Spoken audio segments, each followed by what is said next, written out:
What's going on YouTube? Stephen Reeves here, and welcome to my new channel, A New Frontier. As you can see here, we have a 2024 Nissan Frontier Pro-4x. But before we get started on the ins and outs of the truck, I want to give you guys a brief history, a little bit of lore overview, if you will, of why I decided to get back into the pickup truck game. So, right out of high school, I bought a 1996 GMC Sierra Z71 four-wheel drive, paid $6,000 cash for it back in, golly, I'm going to date myself here. It was probably 2008. Gas prices were outrageously expensive. My parents advised against it. My grandmother was like, let the boy have the truck. So she helped me out, co-signed on the loan. Long story short, I had the Z71 GMC Sierra. It was ragged out, clapped out when I got it. $6,000. You can't really complain.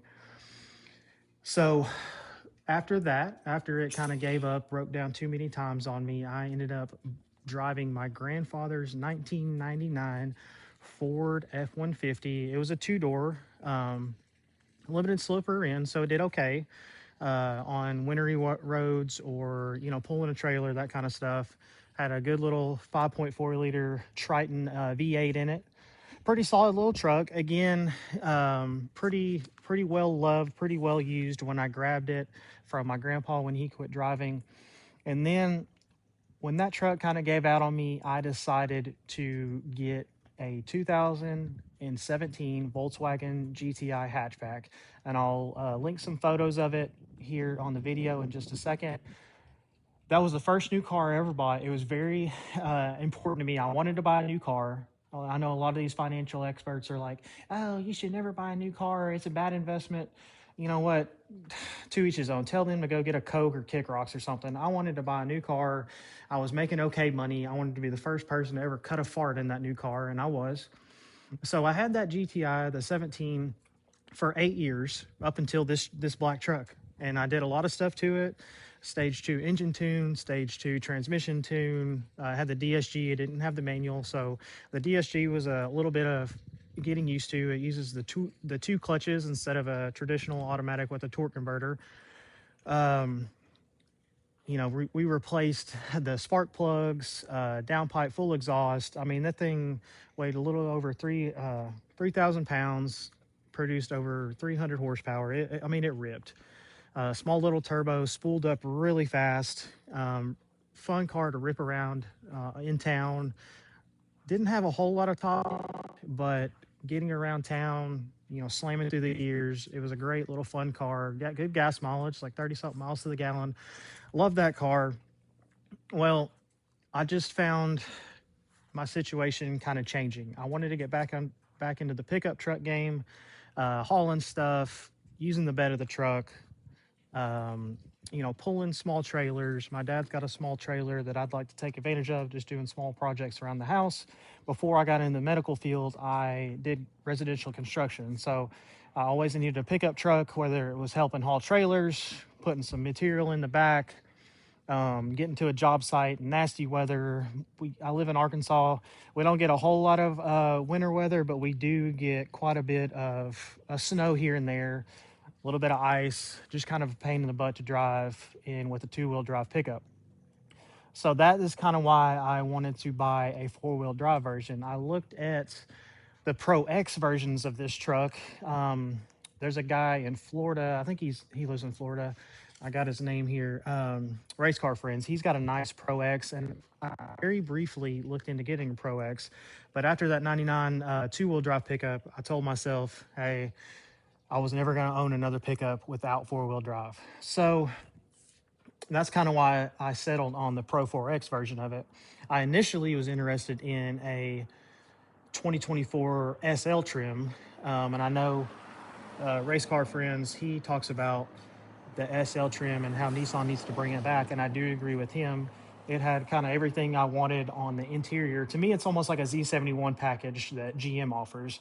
Instead, they call it the SL trim for Nissan. It had the leather seats, the fender. Fun fact, my GTI also had the Fender sound system, and it sounded great. I've heard mixed reviews on the Nissan Fender audio systems. I don't know if it was because the acoustics with the hatchback had a little sub in the spare underneath the trunk, in the trunk of that car. It sounded great. So long story short, I decided on the Pro 4X, shopped around a couple different dealerships. You know how car salesmen are, they're kind of snaky. I'm not going to, throw anybody under the bus and run them over and back them over again with the bus. I'm not going to do that. But the dealership that I did go through in Conway, Superior Nissan in Conway, shout out to them. They were great. My salesman was great. Finance guy was good. So they had this slightly used one. It was actually bought at that dealership in the summer of 24. The guy had it about a year, sold it or traded it in to that same dealership. Clean Carfax. He was meticulous on the maintenance. And so I'll show you guys a little bit of the inside here. So it doesn't have the leather or the fender audio. It's just got the cloth seats, which I actually prefer. Living in Arkansas, the leather on my Volkswagen, it got hot as hell. Sitting in the hospital parking lot all day. The leather just in the middle of summer, it gets 110 degrees, humidity. All you guys in the Southeast know the weather in the summer. It's brutal. And so no heated seats. I kind of am debating on what to do with some of these unused plugs here. Maybe throw some auxiliary switches in there. We're gonna do some mods to this truck. That's kind of at the tail end of this video. I will talk about my goals and aspirations for this channel. But I'm just kind of giving you some interior shots here. The seats are really comfortable. We just took a 2-hour one-way, 2-hour back road trip to look at some Christmas lights, me, my wife, and my daughter. I'll show you the back in just a second. And here's our little car seat back there. She's 4. She's got plenty of room, especially compared to my old Volkswagen that had hardly no back seat. This is going to be our secondary kind of family hauler. When we go to the beach, I'm going to put a bed cover on it. We'll throw all of our beach equipment in there, beach chairs, umbrellas, suitcases, boom, head down to Florida, have a nice time. A little sneak preview. I am going to do a video. I just bought some aftermarket speakers. I went with some kickers for the doors. So those should be here Saturday. Me and a friend of mine, we're going to install those in his garage this weekend. I'll get some shots of that. And then we'll kind of give a little small review of what the stock system. It's hurting. I mean, it is what it is. I mean, for a stock system, I can't expect much. But so I'm 5'9", a solid 195. That's my driving position right there. And there's plenty of room in the back seat. I'll kind of get in. I'll shut the door. So I got plenty of leg room here. I mean, that's probably a good 6 inches. My daughter's car seat here. My wife, she adjusted the seat to her liking, and there's plenty of room back there. For anybody with kids, I know Zeta Dog Productions, he's got some kids as well. He kind of inspired me to talk about the car seat a little bit, because it is a concern. When you're a dad and this is your daily rig, you need to have room for your kids. My old GTI, I would have my armrest, on here, and she would just, her foot would be on me constantly on the back of my arm, and it just drove me nuts. I mean, she'd kick at me, whatever, we love our kids, but they need a little space, right? And so plenty of room for her. Like I said, she's 4, plenty of room for her little backpack, whatever. She absolutely loves the truck. I thought about taking the step rails off and maybe just leaving the bar on there, but she gets in and out of the truck with those, so I'll leave them on there until she's a little bit older.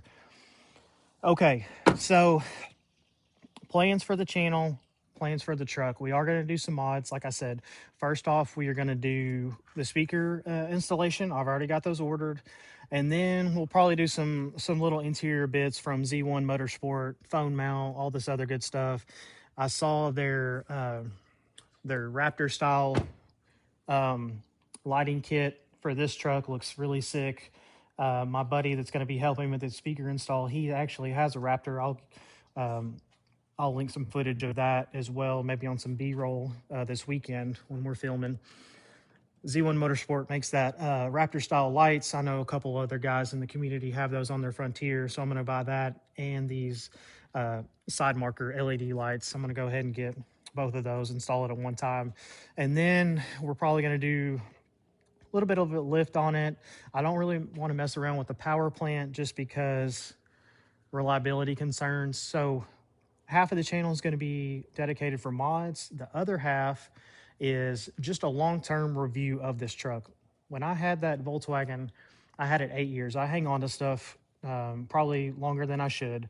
And so what I wanted to do with that Volkswagen was start from 0 miles and film every service interval, long-term reliability issues, and I ended up selling it to my dad. It has 92K on it, runs like a top. Was very meticulous on maintenance. So that's kind of what I want to do for this truck. All the maintenance me and my dad are going to handle, or myself. We're going to do oil changes, transmission fluid changes, all the maintenance we're going to do. We're just two regular dudes. We're not fancy. We don't have a lift and all that junk. We're just two regular guys. Going to be providing some maintenance, little tips, tricks, tutorials. We're both car enthusiasts. He's, been wrenching on stuff for a lot longer than I've been alive. So like the old Fast and Furious movie, if there's not a tool in his garage and you can't find one, you probably don't need to be around a car. So anyways, Amazon guy here. So that's the second half of the channel. We're going to do mods and a long-term reliability overview of this truck. I plan on keeping it for 200,000 miles, and that was the selling point of me buying this truck over the new Tacomas, the new Colorados. I wanted to move away from the turbocharged 4-cylinder. Basically, the marketing strategy that Nissan has on this with that naturally aspirated V6, that's what sells. Nissan is smart by keeping that motor in here. That's why I bought it. That's what sells.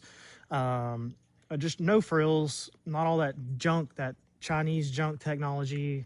We don't need any of that. Just a pickup truck. That's what this is, a solid little pickup truck. So anyways, stay tuned. There's going to be more videos coming out. Bear with me. I'm just kind of all over the place on this first video. I'm new to the YouTube game, something I wanted to get into for a long time. I got a couple shout outs of people that kind of encouraged me in buying this truck. Jason Samko, he spends more time at lots than his own house. I say in jest, but no, he was great. He kind of reviewed all Nissan's Frontiers, Zeta Dog Productions. He has a great channel. Give him a follow. He's got a Pro 4X, done a lot of stuff too, a lot of overlanding videos if you're into that. And then Race Car Friends, like I said, with his Pro X, he's got some great content as well. So anyways, guys, if I earned your like and subscribe rating, please, smash those buttons. It'll help kind of get my channel out there, and just stay tuned for more content. Thanks, guys.